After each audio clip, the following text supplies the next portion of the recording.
एक बार की बात है, किसी जंगल में एक कौवा रहता था। वो बहुत ही खुश था क्योंकि उसकी ज्यादा इच्छाएं नहीं थीं।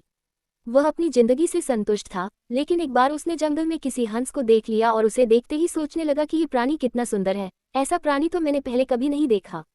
इतना साफ और सफेद, ये तो इस जंगल में औरों से बहुत सफेद और सुंदर है, इसलिए ये तो बहुत खुश रहता होगा।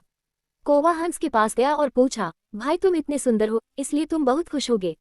इस पर हंस ने जवाब दिया, हाँ मैं पहले बहुत खुश रहता था, जब तक मैंने तोते को नहीं देखा था। उसे देखने के बाद से लगता है कि तोता धरती का सबसे सुंदर प्राणी है।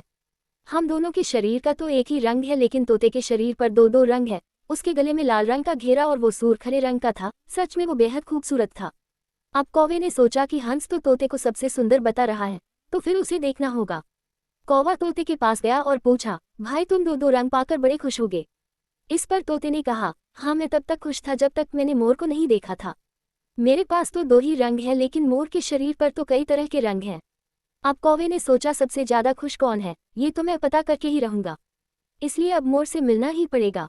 कौवे ने मोर को जंगल में ढूंढा, लेकिन उसे पूरे जंगल में एक भी मोर नहीं मिला और मोर को ढूंढते ढूंढते वह चिड़ियाघर में पहुंच गया। तो देखा मोर को देखने बहुत से लोग आए हुए हैं और उसके आसपास अच्छी खासी भीड़ है। सब लोगों के जाने के बाद कौवे ने मोर से पूछा, भाई तुम दुनिया के सबसे सुंदर जीव हो और रंग बिरंगे हो, तुम्हारे साथ लोग फोटो खींचवा रहे थे। तुम्हें तो बहुत अच्छा लगता होगा और तुम तो दुनिया के सबसे खुश जीव होगे। इस पर मोर ने दुखी होते हुए कहा, भाई अगर सुंदर हूं तो भी क्या फर्क पड़ता है। मुझे लोग इस चिड़ियाघर में कैद करके रखते हैं, लेकिन तुम्हें तो कोई चिड़ियाघर में कैद करके नहीं रखता और तुम जहां चाहो अपनी मर्जी से घूम फिर सकते हो। इसलिए दुनिया के सबसे संतुष्ट और खुश जीव तो तुम्हें होना चाहिए, क्योंकि तुम आज़ाद रहते हो। कौवा हैरान रह गया, क्योंकि उसके जीवन की अहमियत कोई दूसरा बता गया।